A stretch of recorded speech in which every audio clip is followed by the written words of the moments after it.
Hey y'all, hey, it is your girl Tara.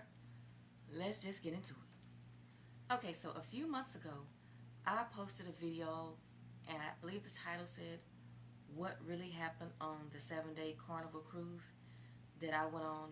I went on it with a guy that I was in a relationship with at the time. So this video will be super long if I try to go over that cruise again. So if you want to know what happened on the cruise, please just go watch that video. So anyway, the guy that I went on the cruise with, we end up breaking up shortly, maybe a couple of weeks after the cruise. So after that breakup, I was more disappointed than I was sad. I was disappointed that because before getting into a relationship with him, we were actually childhood sweethearts. It was actually my first husband that I married as a teenager. And the marriage was short-lived. And I always felt like that marriage was my fault because I feel like I was immature and I didn't give the marriage a chance. So I always held guilt from that marriage ending. And the reason I say I was disappointed after the relationship ended, I was disappointed that my thoughts of the type of person that I felt he was when I left him in North Carolina when I was a teenager, I was disappointed that my thoughts were correct. Actually, as time has gone by and as we have aged, he seemed to be worse than he was when we were teenagers. So after the breakup, months have gone by. I've mainly gotten over it. Actually, as time went by, I was relieved that it was over because just his energy to me was just so negative. So okay, so months have gone by since the breakup. I'm doing pretty good. Life's not perfect, but I'm happy. I'm at peace. I'm going to work, doing my day-to-day life things. I had got more serious about my channel. I was posting more, interacting with you guys more. I was feeling okay. I was feeling pretty good. Not perfect, but I was chill. I was coasting along life. So here comes Thursday, March the 28th. I get off work. I get off in the evenings. When I get off, it's dark. So I get off work. I pull up to my complex and, just turn my music off, turn my car off. And I see this white SUV pull up directly behind my car. So let me just explain the situation as to how it is, when I come into our complex. So we have designated covered parking. So I pull into my designated spot. On each side of me, there's a car here, a car there.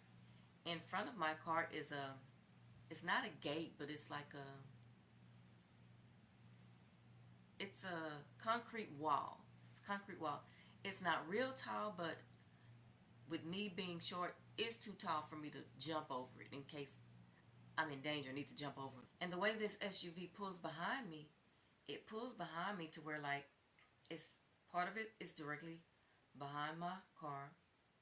Part of it is in the space to where like for me to get up and get out of my car, I will walk through that space to go behind the car that's on the other side of me, then go up, to get into the door of my apartments. So this car pulled up like that, and in front of me is the brick wall. So I'm looking in my rearview mirror like, who in the hell is this parking directly behind me, blocking me in? So I let my window down. I poked my head out. I said, "Hello, can I help you?" "Hey, Tara." And I said, "Excuse me, can I help you?" Because, it's nighttime. I don't know if I had to put my glasses on or whatever. So the voice sounded familiar. And it said, "It's me." And I said, "Huh?" "Tara, it's me." And he said his name. A blast from the narcissistic past had returned. Yeah, he was waiting for me in my apartment complex. He knows what time I get off. He was waiting for me to pull into my apartment complex, pull into my space and pull directly behind me and blocked my ass in. And I said, hey, what you doing over here? Because I know he does not live on my side of town. He lives way on the other side of town, so I'm thinking, okay, what you doing over here? Hadn't heard from this person in 6 months, since September. Shortly after we broke up. This was March 28th, y'all. I miss you. And, you wasn't taking my calls. In my mind, I'm thinking, Negro, because you ain't called. And I said, you could have called me. I don't have you blocked, I'm thinking, Negro, you could have just called. Because I'm thinking, with him knowing me, being a woman, why would you pull up behind me like that? I get home at nighttime. He had got a new car that he wanted me to see, so it wasn't the car that I knew him to have when we broke up, so I didn't recognize the car. I slowly get out the car, I walk up to the window, and he's just, saying all this stuff like, Tara, I really miss you. And I was like, well, still saying you could have called, and I'm in shock that this MF done popped up on me like this and scared the shit out of me. I'm shocked, nervous, is wondering why, because why are you doing on this side of town this time of night? Because you miss me? And I have a phone that you've always been six months? So I'm being nice. Okay, so I'm telling him, you can call me. I don't mind you calling me. Then I even told him, I said, you scared the shit out of me. Oh, I didn't mean to do that. So, you want me to call you? I said, yeah, you can call me later. Okay. Well, Tara, can I have a hug? Because by this time, I'm standing at his driver's side talking to him, at the window. I know it's him. So he proceeds to get out of his car to give me a hug. And I don't know what to think at this point. And I said, okay. I said, well, just call me later. Okay, I'll call you. He left and called me as soon as he got home. And let me say again, I had not seen or spoken to him in 6 months. Since September. This was March 28th. And so he called me that night and we talked, and I'm being nice. Didn't mind talking to him on the phone, but him popping up, that was scary. So I talked to him, and as I was talking to him, or actually listening to him, because he was doing most of the talking, giving me excuses as to why he treated me the way he did, and just saying I was just under a lot of pressure with my job and my mama, my sister, and my brother. He went to complaining about his family, and while I'm just holding the phone listening, he was saying something about his sister, like, if something happens to me, my sister's gonna feel really bad that she didn't call and check on her brother from time to time, because he was saying he doesn't understand why his sister and brother don't call and check on him, even though he's a grown over 50-something-year-old man. So I'm listening to this, and I start to feel that down, that negative, that depression that I had towards the end of when we were together. I started feeling like that, just listening to him complain once again about anything, everybody, and everything. And I'm like, it's MF. It's still the same. And he's saying, Tara, you were everything I wanted. I fumbled. I just missed you. And I got online and tried to find somebody, but every time, we'd be having a nice conversation, they would ghost me. A couple of days later, he said he got on dating sites and he would meet women, and They would seem to be getting along just well, and all of a sudden, they ghost him. And in my mind, I'm thinking, and I know why. So after, he went to doing the complaining again, I just said, well, I gotta get up in the morning, so I'll talk to you later. Okay, have a good night. Later on, I get a text, I love you, or I miss you, or something like that. So after that, I decided, I can't go back to that. I can't allow this type of energy into my life. Being with this person, just listening to him talk, ain't good for my mental well-being. It brings me down. So I was like, I'm finna ghost your ass too. Texted me that morning, sent pictures, and y'all, I'm turned off by a man that constantly takes selfies. That ain't masculine to me. You ain't no model. And that's just a me thing. It's a turn off to me. So anyway, okay. I go to work. This is March 29th. Good Friday. I'm feeling good. He's sent a few texts. I didn't respond to the text message because in my mind, I'm not going back there. I'm not even. So I go to work. Work was a pretty good day and got off Friday night. It's Good Friday. He had texted me earlier that day before I got off because I hadn't responded to any of those text messages. Well, I guess you changed your mind about being friends because I believe I did tell him, we could be friends. And I didn't respond to that. I want to say, yeah, motherfucker, I changed my mind shit. But I just didn't respond. So on my way home, maybe I should have just responded and said, no, I don't want to be friends, instead of just not saying nothing because, y'all, I'm on my way home, Good Friday, and sitting at the red light, thinking about where am I going to get me something? Am I going to go to the wing stop, or am I going to fix me something when I get home? I'm just thinking about the weekend, whatever. There was a Cadillac Escalade in front of me, also waiting for the light to turn green. All of a sudden, bam! Bam! I am hit hard. A bam from behind, then another bam from me going into this Cadillac Escalade that's in front of me. I'm confused. I'm discombobulated. I'm bewildered. I'm wondering what the F just happened here. I'm sitting at the red light.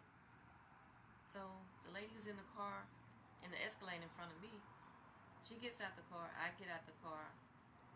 I said, I didn't hit you. Yes, you did. You hit me.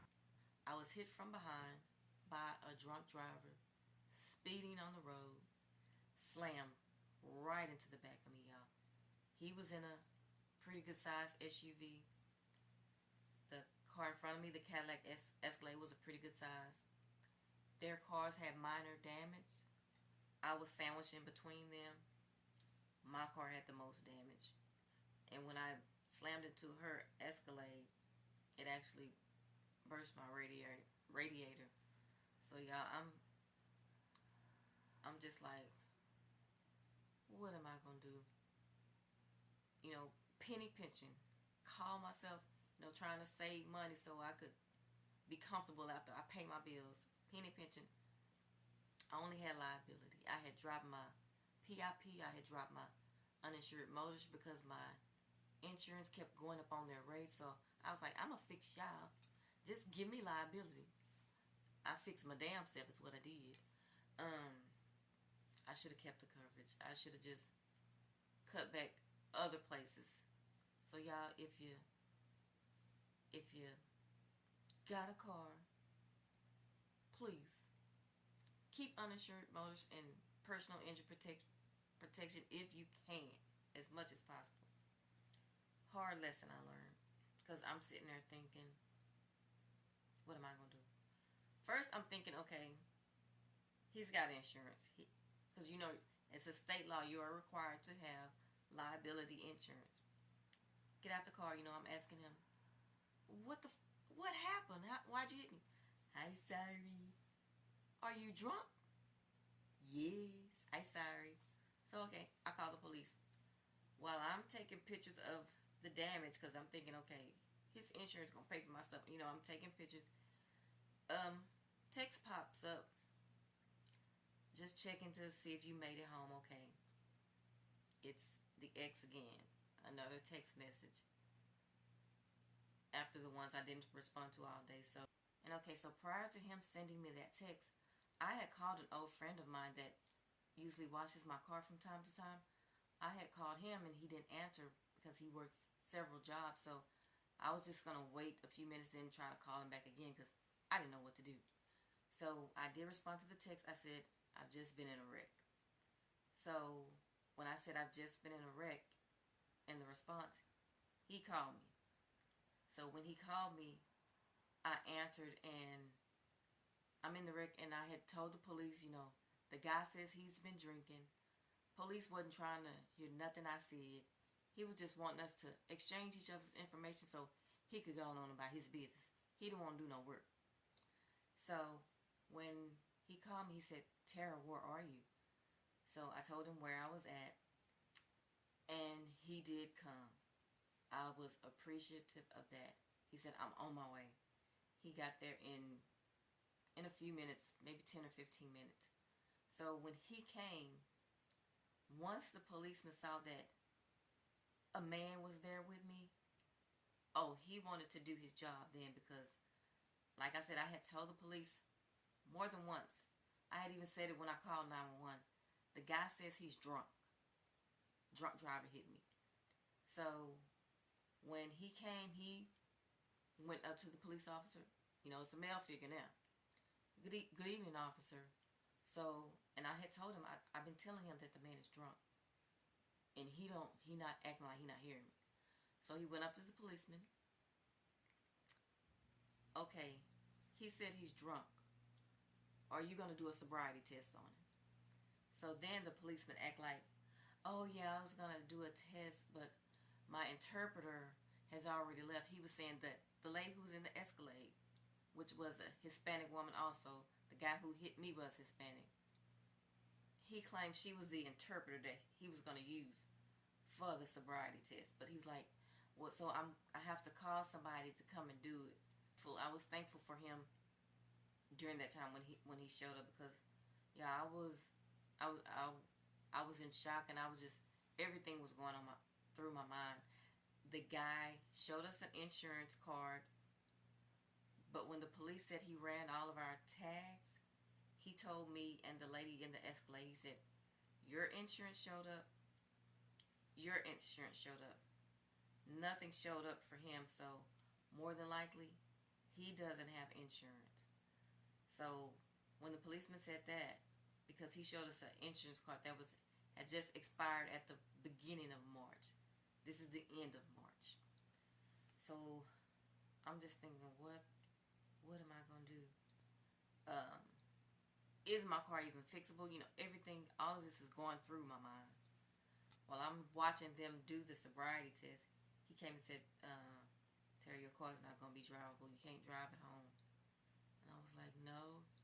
And to his credit, he stepped up. He said, Tara, I have AAA. I can have your car towed to your apartments.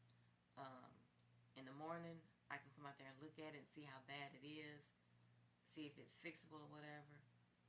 I'll drive you home. I said, oh, okay. I said, okay, thank you. So he called AAA. To his credit, I was so thankful. I was so thankful for him coming in to be there, to be that advocate for me when the police wasn't hearing me. So he called a tow truck.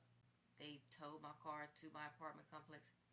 He drove me to my apartment complex, and while he was taking me, I just looked at him and I just said, thank you, and because I knew he had been texting me earlier that day and I was not responding. I had no intention of ever responding. All of a sudden, y'all, he was so happy. He was extremely happy for this car accident happening to me, because he said, Tara, I'm just happy because you would have never called or responded to me had you not had this wreck. And I said, I know, I hadn't planned on it. So the tow truck guy beat us to my apartment complex. So he was just waiting for us to get there so he could know where to, you know, let take my car off of the tow truck. So as he's taking my car off to put it in a space, my ex, he's parked his SUV over off to the side, and yeah, I'm just standing there with my arms folded, looking like, my car. Sadness is starting to set in now, and uncertainty, because I'm thinking about, I got to get to work. What am I gonna do? And he walked up. He said, Tara, did you see my car? And I looked over. I realized, he was in a new SUV the night before. I didn't say anything. I've never been a type of woman that's been into cars, y'all. I don't care what kind of car it's in. If it's a clean, neat car, it gets from point A to point B, and everything's working properly on it. That's a decent car to me. I'm not into name brands and things like that. And so he said, Tara, did you see my car? And I looked over. I said, oh yeah, it's nice. I went back to looking at my car being, pulled off of the tow truck. And he said, did you see my license plate? So when he said, did you see my license plate? I looked back to see his license plate. He had gotten personalized license plates that he wanted me to see. And I looked and I said, oh, that's nice. So I was like, y'all, at this moment, I was just thankful that he came to help me out with the situation that was going on with my car. I was like, wow, he's just really stepping up after I wouldn't even respond to him, and kind of melted my heart at that time. Next morning, he came and got me bright and early. We found this collision place, and there's a guy that walked up to my ex's truck and told him, well, we only fix for business, but I can fix it for you on my own, on the side. And he gave him a really good price, and he looked at my car and told us, okay, go get this part, go get that part. And my ex told me, he said, Tara, I'll get this fixed. I'll get your car fixed for you. I know you can't do it. I saw the frustration, the uncertainty on your face. And he said, God has blessed me, and this is not me doing this. This is God. God had me to text you because you have been on my mind. God put you on my mind for just for this. So this is not me. After I get this car fixed for you, if you choose to walk away from me, you can, because this is God doing this. And I was like, oh, okay. My heart was melting because I'm just watching him, to do this for me. And I was just, thinking maybe I was wrong again. He really trying to show me, that he's not the man I thought he was. I think later on that day he came to my apartment. I said, well, you want to come in? And he came inside. We talked like forever, and he was like, Tara, I messed up. I fumbled. I can't believe I messed up. I knew when you broke up with me, I knew it was my fault. I fumbled the bag. I want to redo. You were who I always wanted, since we were together as kids, and I don't understand why I treated you that way. But I'm not like that anymore, Tara. I've changed. And I was like, yeah, I want to believe it, but I'm skeptical. And I was just in my mind, really appreciative. And at that point, I felt obligated because not only did he put my car in the shop and went and bought all the parts, he had the car that he had when me and him were together when we went on the cruise. He still had that car, and he said, "Tara, I'm not driving that car. You can drive it until I get your car out the shop." The guy was supposed to have my car ready in like 2 or 3 days, and I was just like, I just kept telling him thank you so much, and my heart was melting. But I think more so I felt an obligation to him because I don't know if I believed that he had changed, because he seemed so happy that this tragedy had happened, and I was just feeling down, y'all. I was feeling down. I was disappointed, in myself for letting my uninsured motorist go, letting my PIP go, and just down on myself. And so I basically was just listening to him talk, and but I did tell him that I was skeptical, but I was grateful, still grateful. And he stayed over really kind of late that night, and he asked me to walk him to the door, and he said, "Can I have a hug?" Gave him a hug. "Could I have a kiss on the jaw?"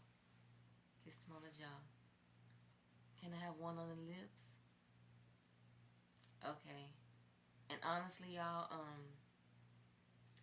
those feelings that I had when we first got back together, before we went on the cruise, in the beginning of that, I was so excited, just glad to be with this person that I thought, that I didn't give a chance. I was so happy, so I went in wide open.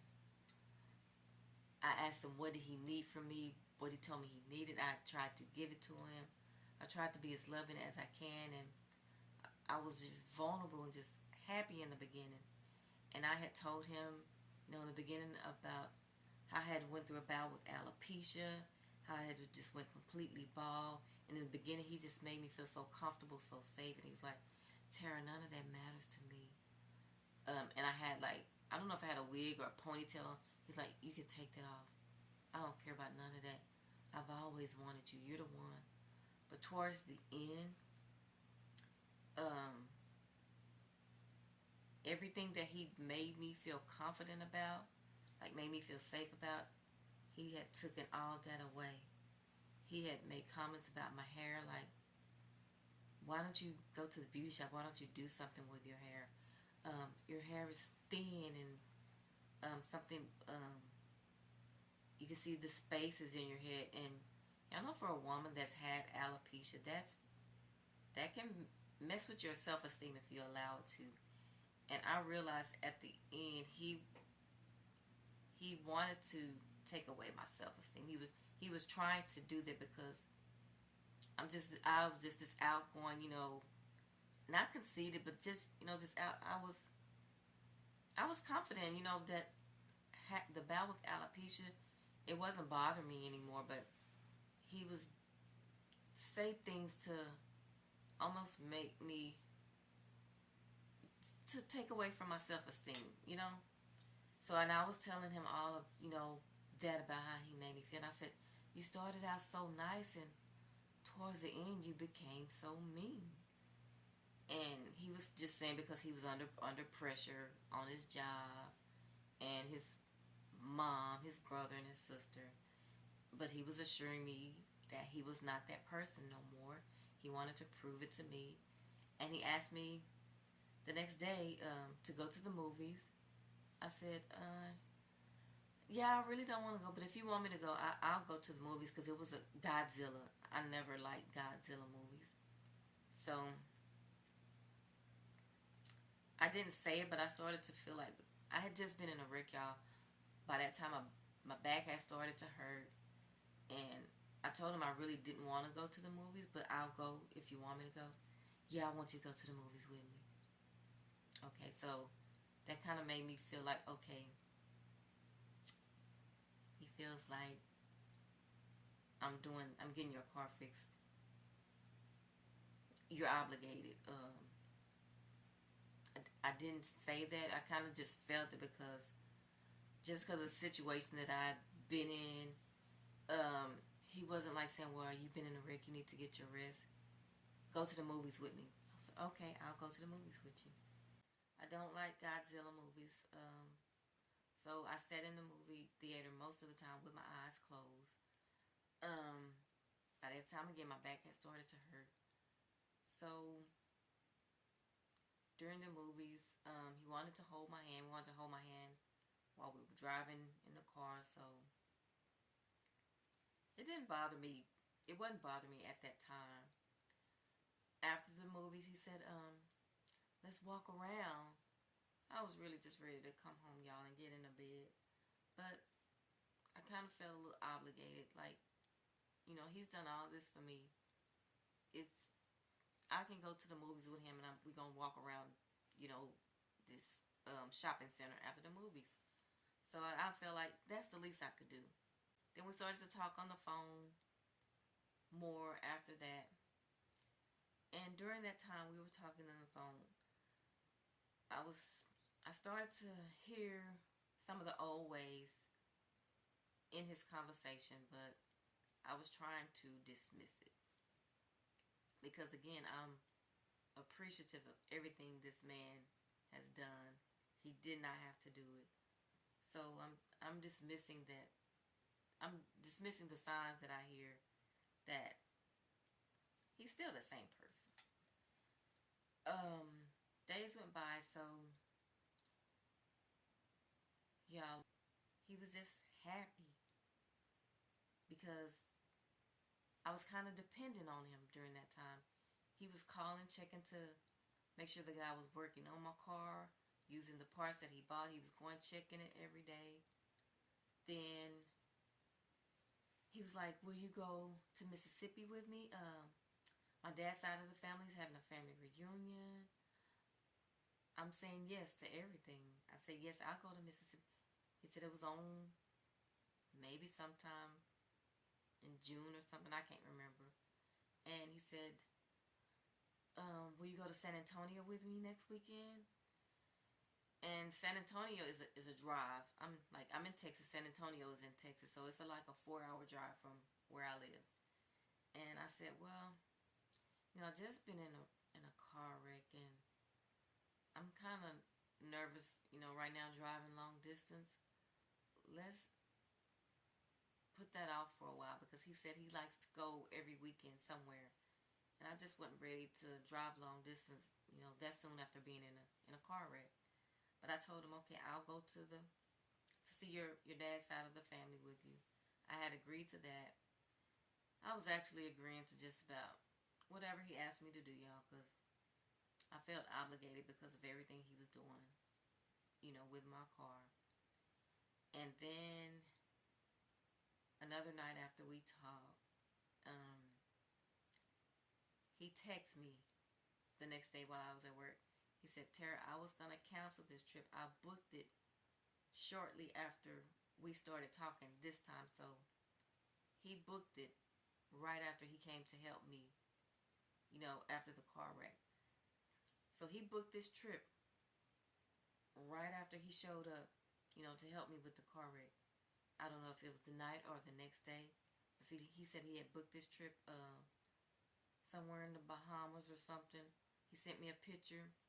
And all I seen was it looked like this big, beautiful hotel with ocean water all around it. And it made me think about that cruise.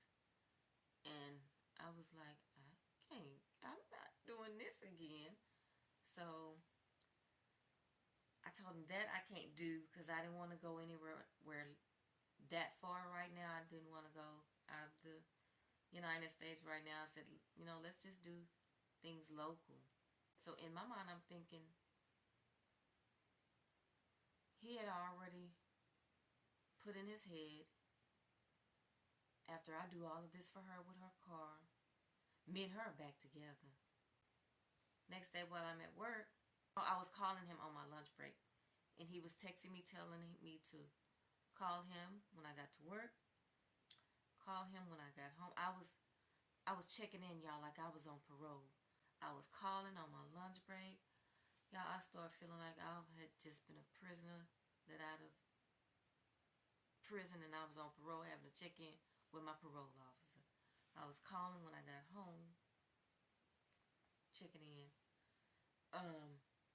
Then he calls me another day and says, how about I start coming to take you to lunch on your lunch break? And I said, well, nah, my lunch break is just an hour. That's enough time for you to get something to eat, me to take you out to eat. And I said, well, my lunch break is really, just my time for me to just, sit in my car. I like that time to have, for myself. Okay. So he asked me, well, since you don't want to go to the Bahamas thing, whatever the damn thing it was, he showed me on the text, how about New York for my birthday? This is what he wanted to do for his birthday, which is the end of July. And I said, New York? Nah, I don't want to go that far yet. And he said, okay, Tara, what's up? What's really going on? Because you told your sister that I left you on the cruise. Oh, because I had told him that. I did tell my sister that he left me on the cruise and that my sister was upset about it. So I'm thinking, huh? You want to take me somewhere because I told my sister you left me? So it's coming to me now, y'all. He was upset that somebody knows. I told somebody how he did me on the cruise, so that's messing with his image, his reputation, or his ego, or whatever. So in my mind, I'm thinking, oh, he feels like he needs to take me on another nice trip and try his best to remain nice and do everything nice so I can give a good report to everybody and prove to everybody that I was wrong about him the second time. He's not this bad person. Prove to everybody. Then in my mind, I'm thinking, okay, he wants a chance to redo, to make himself look good. Then, or as time goes by, he'll show the ugly side again, the Dr. Jekyll, Mr. Hyde. He'll show that ugly side again. But he needs to do these things so I can let people on the outside know that, oh, he wasn't so bad. So, things are starting to come back to me now. And I said, huh? I told my sister. I said, no. I said, I honestly told you, because I told him I never want to go on another cruise again. After that cruise I went with him, I never want to go on another cruise, period. That was a one and done for me. He was like, well, my birthday's not until the end of July. In other words, he was saying, you should be over all that shit by my birthday and go on a trip with me for my birthday. So I was just like, I can't put a time limit on when that situation or how I felt during that time is not going to bother me again. But right now, I was trying to explain to him that I didn't want to go anywhere with him that was so far that if he started to treat me like he treated me on that cruise, that I wouldn't be able to hop my ass on a bus and come back home. And he said, well, that's not going to happen again. And just the way he was getting upset and telling me that wasn't going to happen again was letting me know that was definitely going to happen again. But I was just trying to, I just wanted to be his friend, y'all. And I told him, let's just let's just be friends for now because, we jumped into a relationship as kids. We jumped into it the second time around. Let's just, right now, just try to be friends and get to know each other. Which I was starting to feel like, again, I think I know exactly who you are. But I wasn't saying that. I was still just extremely grateful for him, stepping in to get my car fixed, To me, it was almost like he was trying to rush for us to do all these public things and go to all these different places and trips and events. Like he wanted to do so much so fast. I'm thinking, the man is getting your car fixed. He did not have to do that. He showed up for you. So that's on my mind too. And so the whole week of the guy supposedly fixing my car was supposed to be ready in 2 to 3 days. The guy had my car the whole week. Like, I had the wreck that Friday. The guy wasn't done with my car to the following Friday. So fast forward to the following Friday, he called me, said, Tara, your car's ready. Just meet me at my house when you get off, because I had his car. And he said, we'll leave my car home and I'll take you to get your car. I'm like, okay, cool. So went to his house when I got off that next Friday night. And he was telling me, Tara, your car is running different. You're going to need a new car. It's good to get you back and forth to work, but you're going to have to, eventually going to need a new car. And, you know, while we were dating and since we had started back talking, y'all know my sister that's on a lot of my videos. You know, I always talk about how me and her go out and how close we are. You know, she's my sister that I'm closest to. And I have my brother Terry that I'm real close to. And I think I would tell him, you know, like me and her, my sister-in-law, real close. My brother Terry, that's my heart. So y'all,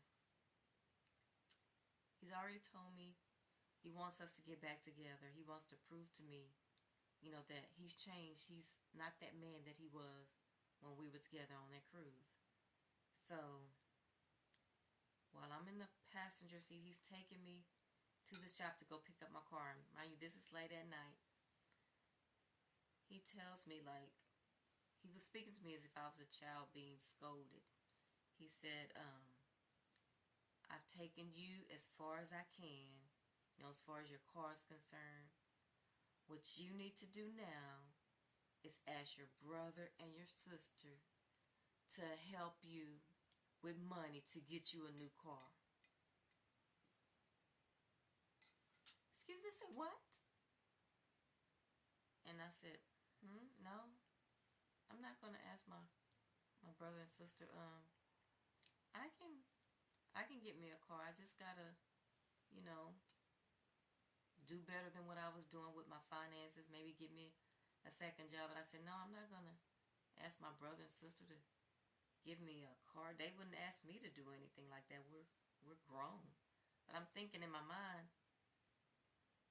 you saying you want to be my man again, and you're saying you could prove to me that you're not that person. But y'all, the whole time my car was in the shop, I was needing, you know, I had his car. He was happy as a hunk in a pin. But then that old narcissist reared its ugly head as he's taking me to get my car. In other words, he's telling me that sister and brother that you bragged about that you're so close to, they didn't get your car fixed. I did. That's all I can do. So since they love you and you love them so much, get them. Tell them to give you some money to get you a new car. That's the way I'm taking it, because I didn't understand, why would you even bring my sister and brother up and tell them to help me get a car, and you're saying you want to be with me, you want to be my man. That ain't making sense to me. So I'm just sitting in the car. I'm like, huh? And then I was just, you know, still down, and I just said, I just feel like, you know, I was okay before I had this wreck, and it seemed like I was good, and just like I said, I was okay, you know, before this wreck. I don't understand why this wreck happened. When it seems I'm about to make progress, or I'm making progress, y'all know what he said? Well, Tara, what kind of progress were you making? In other words, like, I don't see shit you done. It looks like you're in the same situation you was when we broke up. That's the way I took that, and I was like, well, I don't know. I just felt like I didn't even know what to say. I said, I just felt like I was making progress when, you know, this wreck happened. And then another time, y'all, before I got my car out the shop, I was just sad, you know, sad about my car. I think I was getting ready to go to work, because he said, well, I'm over here in your area. Can I Can I just come see you? I said, oh, okay. And this is the day I was feeling really depressed. And I just went down because I had to go to work, so I wasn't going to let him in. So I went downstairs to see him. And I'm in tears. And he said, Tara, what's wrong? And I said, I'm just tired. Like, I was feeling like I couldn't get ahead.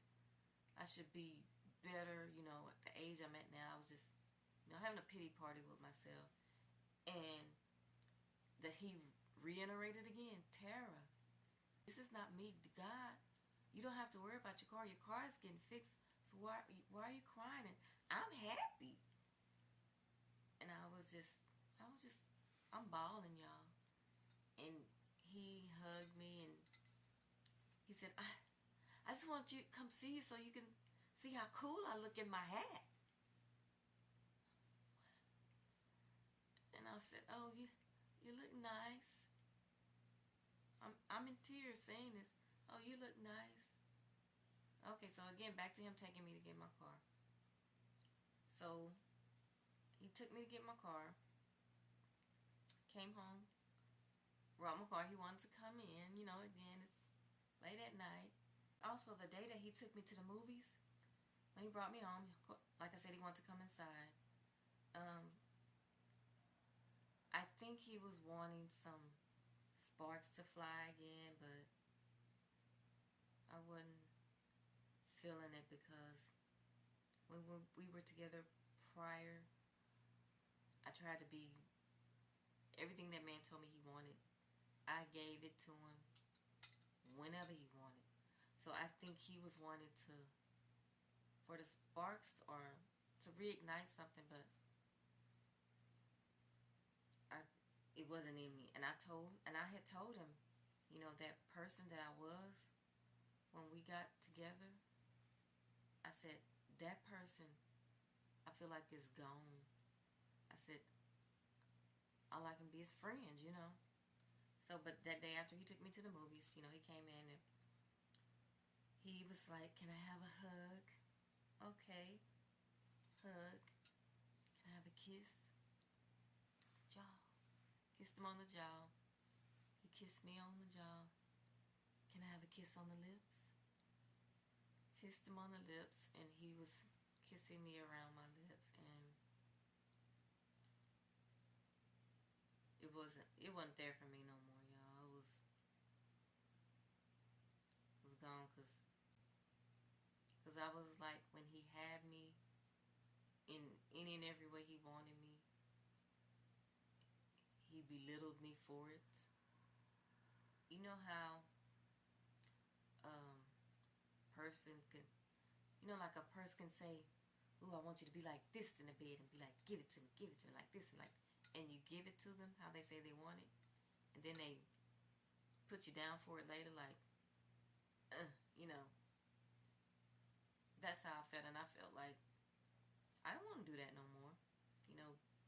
Give you what you want, and then you put me down for it later.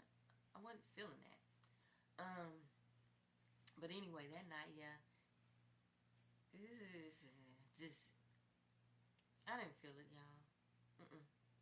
So after I got my car back, he had planned another event for us the following weekend, and through the week he would say, can I come over and get a hug? Just to get a hug. Like I said, he lives on the other side of town. I think he wanted the hug to turn into something else, but it would literally be just a hug because I didn't have those type of feelings for him no more. I did not. And then when I found out the guy didn't have insurance, I was upset because I thought if the guy turned out he had insurance, I could give him the money back that he, paid to get my car fixed and everything. He's like, Tara, I told you that God did that. And then the next day he texted me, he said, call me when you get off, I have a solution for your problem. And I was like, oh, okay. So when I called him back, he said, remember how down you were when you found out that the dude really didn't have insurance and you couldn't give me the money back for getting your car fixed? I said, yeah. Well, you can pay me back. Whatever, you can pay me whatever amount you want. whenever whenever you want. It's not me telling you have to, but you know, you can if you want to. But that was a gift from the Lord. And also when he was saying it was, God made him do it, in one breath, in another breath, he would say, I get hard when we're talking. I miss having sex with you. And I had tried to explain to him, I'm not feeling that right now. Okay, he had planned another event for us to go to. And that's when I realized I had PTSD after being in a relationship with him. Because the time came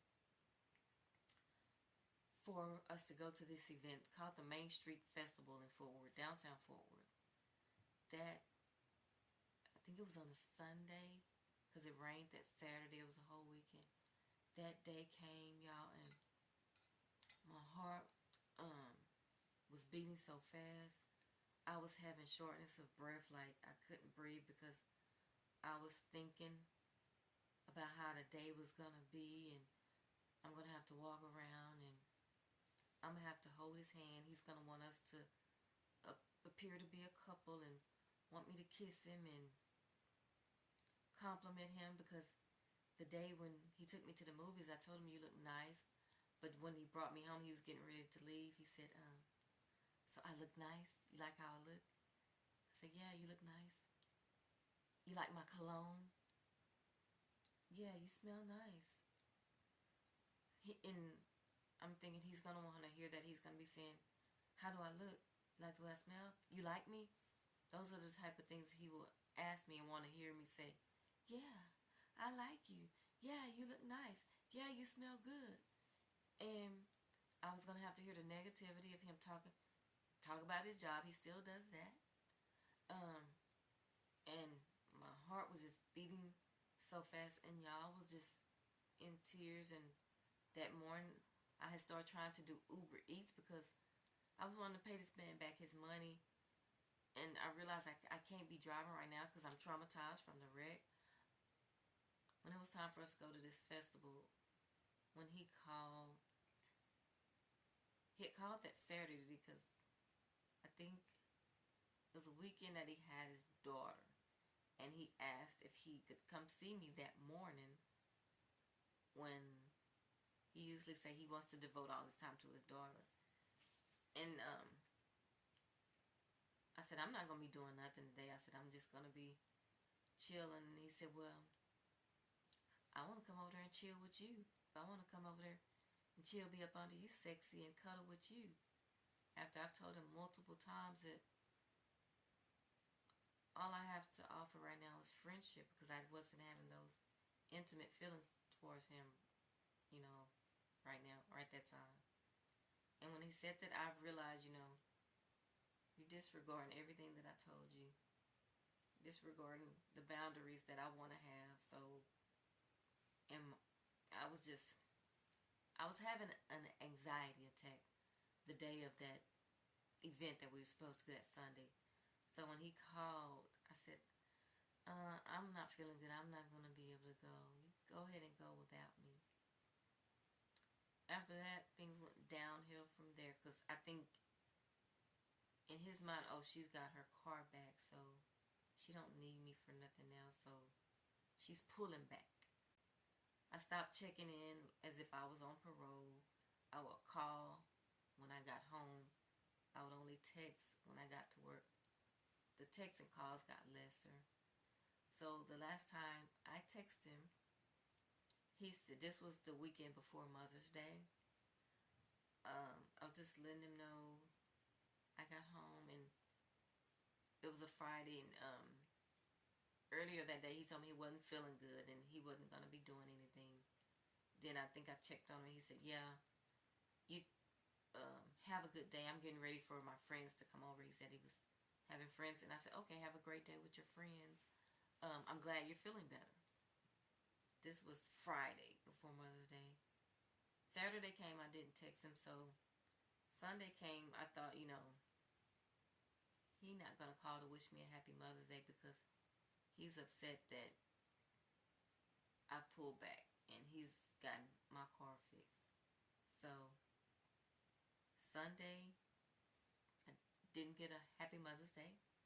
He is the father of my child, so after that I realized, okay, he showed me, nope, I ain't changed. So there's been no communication with us since then.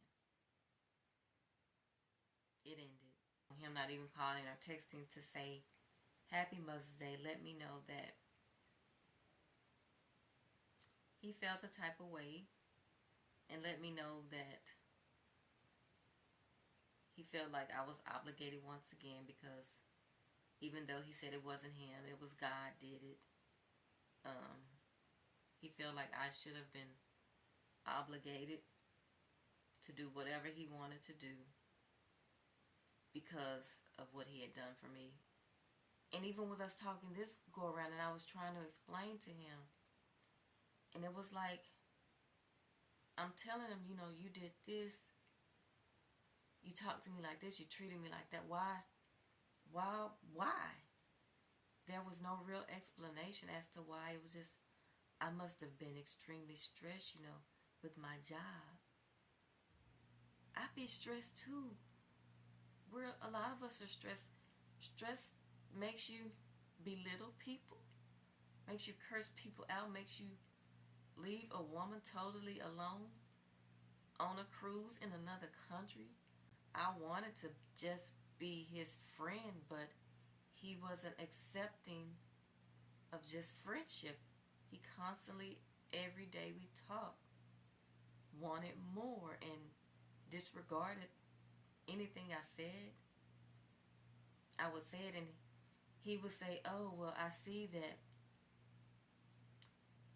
it really affected you, you know, the way I treated you. I didn't realize, you know, it was that bad. And right after that, it's a text. Let's do, you know, like, I don't care. I done got your car fixed. We a couple again. That's the way he felt. And a narcissist person is never really sorry when they hurt you. They actually blame you for whatever hurt that they caused to you. Whatever hurt you feel, it's your fault. You did something to them to make them treat you that way. That's what I realized. That's how a narcissist person feels. I really hate that it's this way. And a narcissist, I realize you can't reason with them. They hear the words come out of your mouth, but they don't care. So it's back to zero communication, which is unfortunate because